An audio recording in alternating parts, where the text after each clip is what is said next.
Hello there, everybody. Yeah, well, I'm, update time. People wanted to know about my leukoplakia in the surgery. I go in tomorrow. So people wanted to keep you updated, and there it is. So I go in tomorrow. For people that don't know what leukoplakia is, it actually means like white plaque or white patch. And it can be it's caused by an irritant, which can be smoking, if you dip tobacco, snuff, whatever. I don't do that, but it can be caused by anything that would irritate it. It can be caused by, biting your cheek, and somebody that likes to constantly chew on it. It's just caused by any kind of irritant. Okay, I quit smoking. I had a cigarette. I've quit smoking, but if I'm out, I'll buy a cigarette off somebody, and that'll be all I have. I do that instead of buying a pack. And I'm using this. I can tell this irritates. It irritates my throat, so I'm saying that no matter what, I need to get off of this too. So they're going to cut the spot out. It's not that big, but still, I mean, it's surgery. They're going to knock me out. And I have a couple of friends that are taking me, and hopefully I won't be. Anesthesia does not usually make me sick to my stomach or any of that kind of stuff. But I've got some 7-Up on hand if it happens to. And tomorrow, yes, tomorrow. So, as soon as I can, I'll update that. I'll let you know after the surgery how I'm doing, how I feel. Now, I want other people to know about leukoplakia. I think that everyone should be checking their mouth. If their dentist does not cancer screen, it's a good idea to check for yourself. The dentist that I have now does not cancer screen. The one I had that was there before did. They'd about pull your tongue out, looking you all over. Which we should be doing this ourselves. Because believe me, I was the one that found this, and I think it all got set off because I bit my cheek. And then it just got out of hand, and I did bite my cheek, and the pain, the spot didn't go away. So it was a white spot, and I'm like, this isn't normal, because if I bite myself, I usually heal up pretty quick. Your mouth heals pretty quick, so I'm hoping my mouth after this will heal pretty quick. And you go through this, and you hear leukoplakia, and they say, oh, it's possibly pre-cancerous.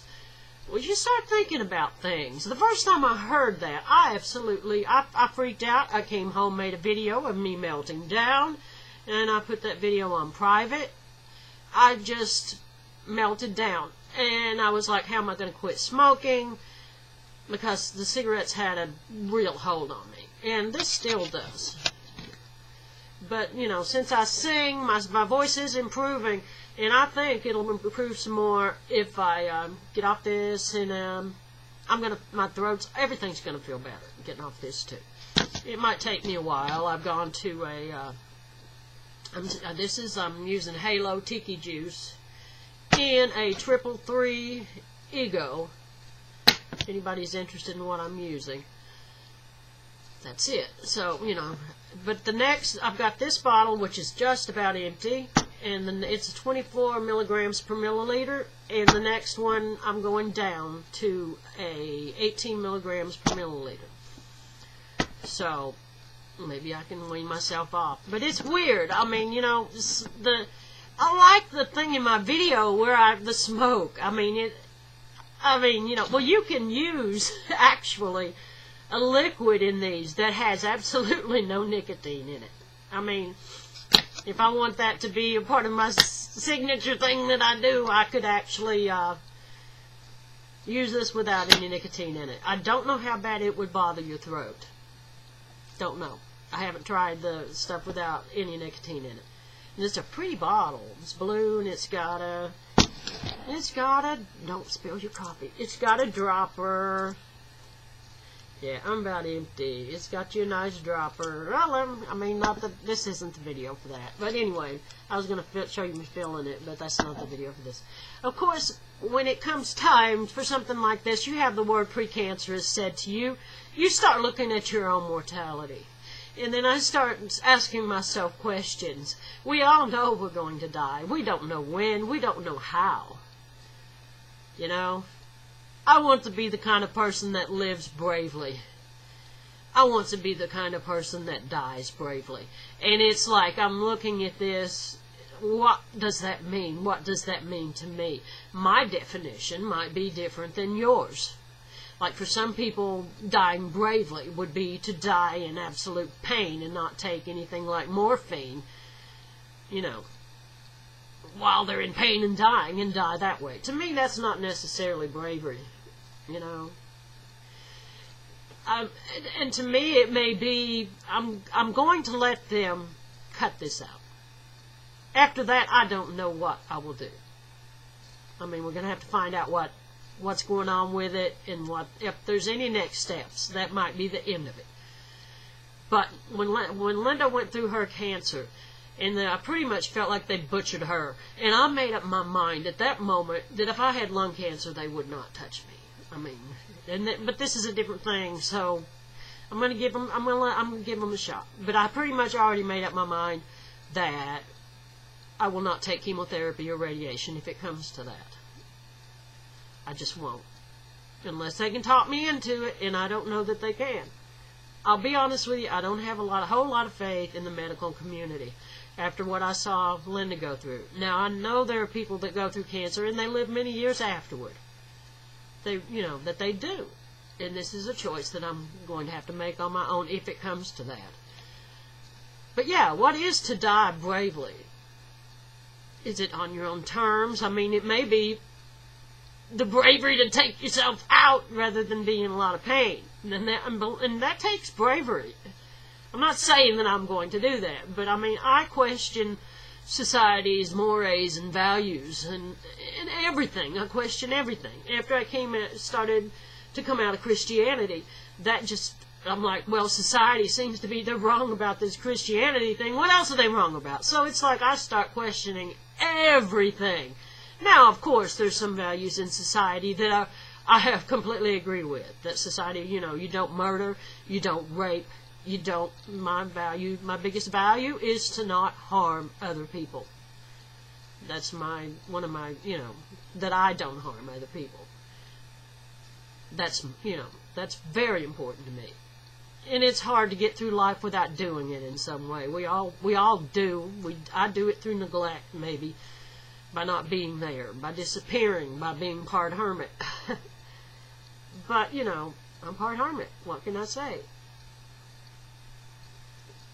Nothing after midnight. Nothing after midnight. No more coffee after midnight. And that means, well, I don't want to be around anybody because I can't have anything to drink and I keep a dry mouth, so I'm going to be probably rinsing and spitting. And I had some friends that wanted me to come over, and it's like probably around midnight, and no. I'm going to cook me something up here in a little bit so I have something, good to eat before they, have to fast. But bravely, yes, I think I'm facing it bravely. I want to be a brave person by my definition, maybe not by yours. I have to find my own definition. But yeah, to know your definitions of what it would be to die bravely, that would be interesting to know. I don't get that many views, so I may not get that many answers. But hey, no matter what, I'm gonna be okay. I am a brave girl. Never thought I would be. Things change. You have to be strong sometimes. Sometimes it takes everything you have to survive. And I'm here, and I survived. I survived my long-term partner's death, which I didn't think I would. I thought I would follow her, and it's been over 3.5 years, and I'm still here.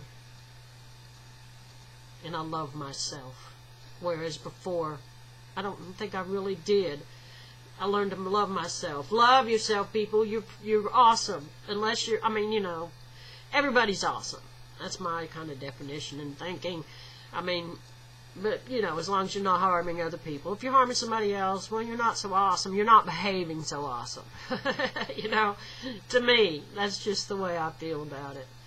But yeah, I'm gonna let them cut me. I don't know how long they'll knock me out for, how long it'll take for me to recover. As far as, I probably will wake up very quickly. I usually do. But as far as, being able to make videos, talking, singing, or anything, I don't know. But I'll let y'all know. Y'all, there's my southern accent. Can't shed it. Southern gal, can't help it. And why should I feel lesser because I'm a southern girl? I don't know that I should. It seems like the internet has helped the South in some ways, because people are now able to see that not everyone from the South is ignorant, obviously. I think when I first started getting on the internet that there was a lot of, oh, you from the South? Are you barefoot and pregnant? Well, I stay barefoot all I can, but no, I'm not pregnant. But yeah, how to get up on the South? Get up on the South? Huh? Huh? Huh? Well, there it is. I'm doing fine. And I will continue, no matter what. Bye, guys.